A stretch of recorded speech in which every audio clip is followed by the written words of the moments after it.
Et c'est l'heure du journal des sports avec vous, Florent Rodeau. Bonsoir. Bonsoir, Aude. On va parler tout d'abord du Tour de France. C'est normal, c'est l'actualité française, sportive.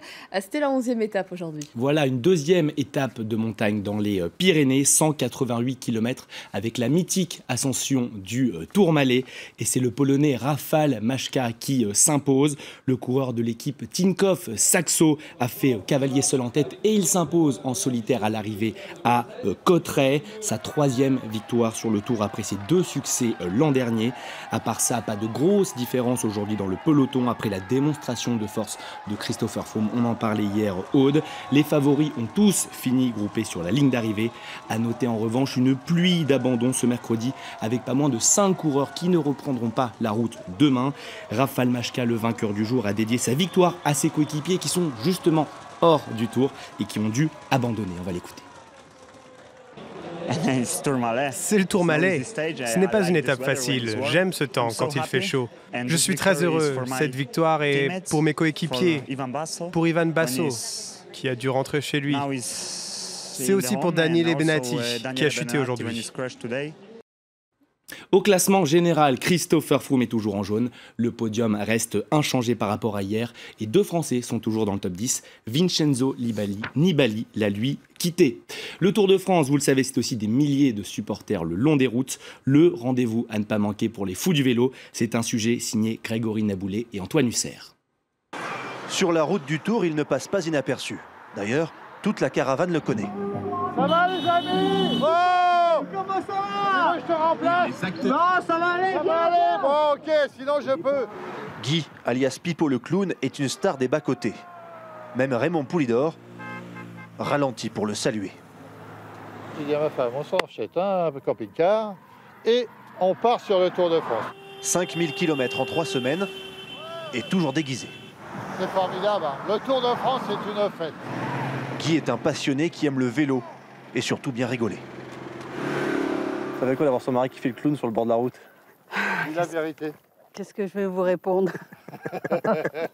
Pour lui, c'est bien parce que ça l'occupe. Il est dans son domaine. Hein. C'est pas des vacances, hein, je vais vous dire, parce que quand on rentre, on est fatigué. Ils sont des dizaines de milliers à choisir la Grande Boucle comme destination. Les camping-cars font désormais autant partie du paysage que le peloton. Claudine nous ouvre les portes de sa maison. Le salon, le coin cuisine, c'est presque mieux que l'hôtel. Voilà. Je sais pas, parce qu'on peut faire ce qu'on veut, on est libre de manger quand on veut, se coucher quand on veut. Et comme Maurice, regarder le Tour autant qu'on veut. Regarde, les voilà, les voilà. Le tout est de ne pas manquer le passage des coureurs. On attend souvent 2 jours, 3 jours, et ça passe quoi, en 10 secondes, 15 secondes. Mais choisir l'itinérance pour ses vacances, c'est parfois risqué.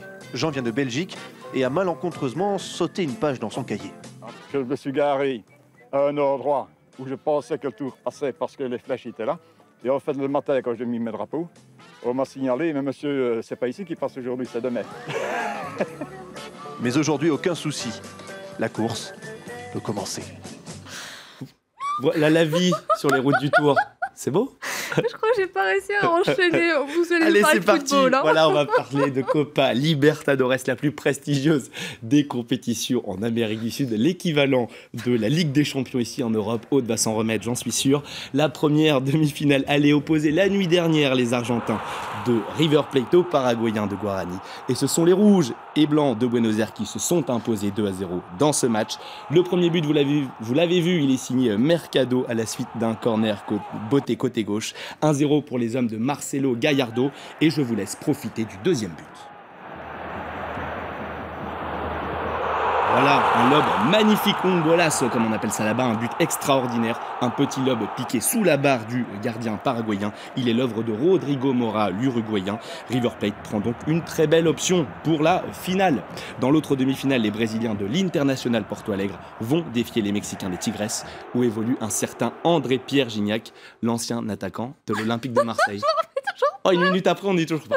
Excusez-moi, je suis restée sur le dernier sonore. C'est pas grave, on va parler... La dernière anecdote, je vous en prie. Voilà, Continuez. on va parler mercato estival. Je vais tout faire tout seul ce soir. Après Mario Mandzukic et Paulo Dybala, la vieille dame, la Juventus, a présenté sa nouvelle recrue en la personne de Sami Khedira.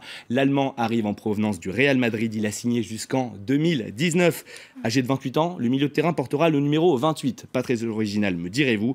Champion du monde en titre avec la Mannschaft, il vient combler le départ de Pirlo vers la MLS et les États-Unis, et ce probable de Vidal et de Pogba, des affaires évidemment à suivre. Allez, je me suis reprise en main.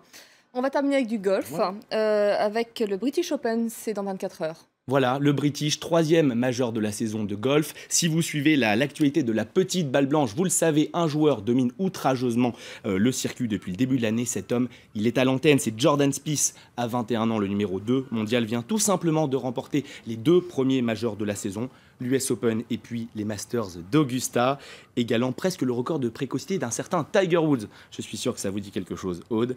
Il tentera donc... Sa fin de carrière, oui. Fin de carrière, il a 35 ans, donc il peut toujours revenir. Il tentera donc, Jordan Spieth, on va revenir à lui, de s'imposer sur le mythique parcours de St Andrews, tout simplement le temple du golf.